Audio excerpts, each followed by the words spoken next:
problema dos universais na Idade Média. O problema dos universais era se as propriedades dos particulares, os seres individuais, existiam ou se eram meras designações. As respostas a esse problema eram discutidas por pensadores medievais. Esse conceito ele se origina na obra de Pórfirio. Pórfirio foi um filósofo neoplatônico que, por sua vez, faz um comentário às categorias de Aristóteles. Ele comenta: espécies e gêneros, ou seja, os universais, têm existência real?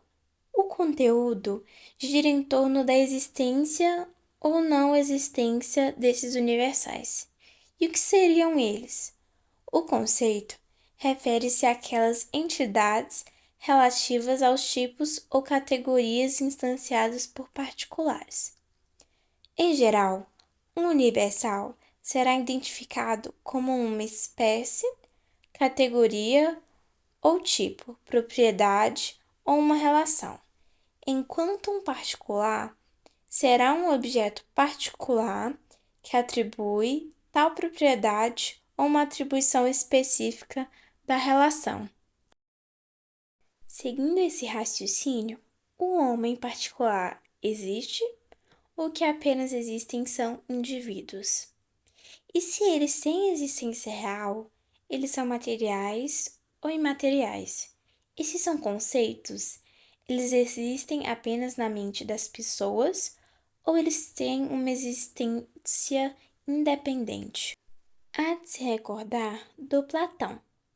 Ele defendia uma espécie de existência real dos universais, que há a existência do homem, não apenas o indivíduo. Já Aristóteles irá dizer que existe a forma homem, mas essa forma existe no indivíduo, que é também matéria. A pergunta, portanto, é: os universais existem fora da nossa mente? Há três teses para tentar explicar. A primeira é denominada como realismo, uma entidade que existe por si mesma, independentemente de nós a pensarmos. Há dois tipos de realismo, o moderado e o extremo. O extremo, os universais têm uma existência real, separada, anterior, independente das coisas sensíveis. Já o moderado, eles têm uma existência real que é identificada como uma essência comum, compartilhada e presente apenas nas coisas sensíveis, ou seja, os universais existem somente nas coisas e não independente delas. O que significaria então a realidade? Seria aquilo que não necessita e que não depende da minha concepção mental para que ela exista.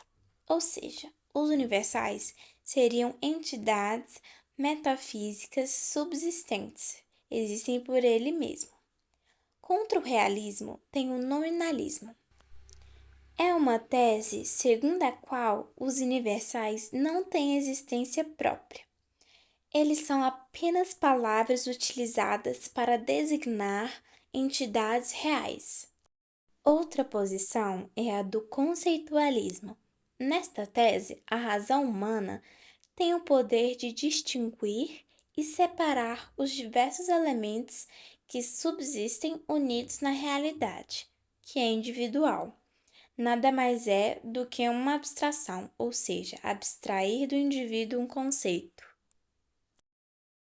O escritor Michael Foucault, em seu livro, ele cita o problema das palavras e as coisas, como ambas se relacionam.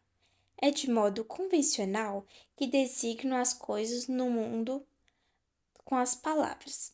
É tudo construção social ou há uma relação entre os conceitos utilizados e as coisas que conhecemos? E esses conceitos são existentes neles mesmos ou eles apenas existem como conceitos na nossa mente? No final das contas, é essa discussão que está sendo travada. A relação entre o pensamento e o mundo, para entender como nós nos relacionamos com eles.